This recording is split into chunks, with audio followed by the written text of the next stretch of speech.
Yo guys, what's up? It's your boy Eric2101 here coming to you guys today with another video.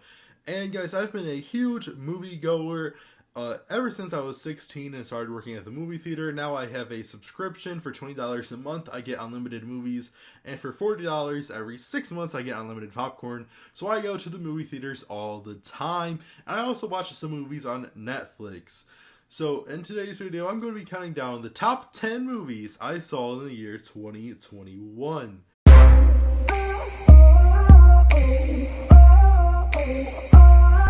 Alright guys, so coming in at number 10, we have the movie Candyman.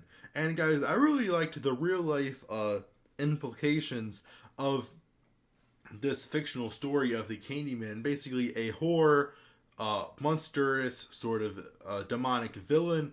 And it plays and based off the true Chicago story, sort of, and how it's very political movie as well, based on like race relations and stuff like that. And guys, when I see a political movie, I don't really rate it based off if I agree with it or not. I try to rate it based off of other things. You know, rather I liked how good they pushed their point, the film out, and this or other stuff in general. How I typically would base a movie. But yeah, I do not let my my own political beliefs judge how good a political movie is. So coming in at number 10, we have The Candyman. Coming in at number 9, we have In the Heights. Now guys, this was definitely the musical of the year. It was made by the same people who made the infamous musical Hamilton, so it's the same maker of that musical. And so I really enjoyed it. I saw it in D-Box. D-Box is the seats that move and vibrate along with your movie, so it made a musical really enjoyable. But guys, I just really enjoyed the storyline of it, being an immigrant in the U.S., and it was very emotional at parts, and it was definitely a very memorable movie. So coming in at number 8, we have The Conjuring 3, The Devil Made Me Do It. So The Conjuring in itself isn't that fantastic of a movie compared to the other Conjuring movies or the other movies in the Warrens file. But it did make me, it did introduce me to the paranormal and to the Warrens. But it's made me do about 50 hours worth of research on the paranormal. Probably less than that, maybe 40 to 50 hours worth of research on the paranormal activity. I've watched so many different investigations since watching that movie, and so I think if you're not into the paranormal, or you might not believe in the paranormal, it's a fantastic movie to introduce you to it, because it's based off of a true event, the very first case in United States history in which a demonic possession was actually ruled in the court case, bringing murder down to manslaughter because it was proved that it wasn't the man's fault. So it was a very interesting case and based off of a true story. Coming in at number 7, we have Resident Evil. I believe it's called Raccoon City is the title of it. I'll put a picture of it next to it so you can see the full title. But Resident Evil was a very fantastic action movie. Obviously, I've played some of the video games in the past. I'm not a huge Resident Evil fan. I've never beat a Resident Evil game, but I have heard of it in the past. You know, I've played a part of one of the video games. But guys, Resident Evil the movie was a very good action horror movie in my opinion. It's definitely worth checking out if you're into horror movies and if you're into action movies. I think you might not have to be into the other genre if you're really into one. It was just a fantastic, well done movie in general. And guys, most of the time I believe that blunt action movies or blunt horror movies might not be that great, especially zombie movies. It's very hard to make a good one in my opinion, but this one was a very good one. So coming in at number 6, we have News of the World. And guys, this is actually a movie I saw twice. Once in 2020 and another one in January of 2021. But it was a very good movie in my opinion. Just not ranked higher, maybe because I already saw it, so I might have had a bias towards it. A negative bias since I already saw it once. It wasn't exciting the second time.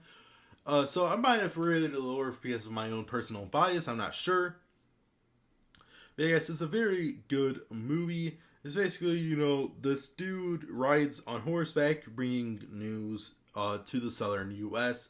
during the Civil War era. He's just riding a horse, bringing news to different cities, and he sees different stuff. I guess we can put it there. Coming in at number 5, we have Judas and the Black Messiah, based off of a Chicago civil rights activist during like the end of the Jim Crow era. So yes, it was based off of the story of Fred Hampton, a true story of what happened to Fred Hampton, who was a civil rights activist. He ended up being killed by the police. Spoiler alert. But yeah, guys, coming in at number 4, we have the movie Ghostbusters. I really enjoyed the movie Ghostbusters, how they brought back the old characters, and now it was sort of the grandkids of the original Ghostbusters, and they implemented a lot of real life stuff based off of the paranormal. Again, they added like real tools, and they added like Bible verses and stuff that had to do with the movie, which I thought it was really cool how they added real world stuff into it. Coming in at number 3, we have Legend of Shang-Chi and the Ten Rings. It was a very good superhero movie. Very original, not like the others. I really like the more offbeat superhero movies. I know The New Mutants was one of my favorite movies of the 2020. And once again, we have another offbeat superhero movie with The Legend of Shang-Chi coming in at number 3. So coming in at number 2, we have the Forever Purge. I really like the Forever Purge, another really, really good action movie. You guys know what the Purge movies are. Basically, there's no laws for 24 hours, and they have to survive. So basically, you can commit murder. Everything is legal for 24 hours. So coming in at number 1, we have The Suicide Squad, another offbeat superhero movie. I thought that The Suicide Squad was a very, very good movie. I really liked the plot of it, the emotions of it, just the actions of it. I really loved the characters, you know, how the character roles, the character design, everything like that. And yeah, guys, I just thought that The Suicide Squad was a very good movie for 2021. And guys, I'm going to be honest, there was gaps in 2021 where I didn't see a movie for like a month at a time. So there was definitely huge gaps of where I wasn't watching movies. And so my top 10 list is probably weaker than, say, 2019's list as well, because obviously 2020's list would have been definitely a lot weaker because the movie theaters were closed for a lot of it, and I wasn't really watching a whole lot on Netflix either for 2020. But yeah, guys, so this might be a little bit of a weaker list than 2019 or 2018, but there's still some very, very good movies on my top 10 for 2021. And I hope you guys enjoyed watching this video, and I'll see you guys in the next one. Peace!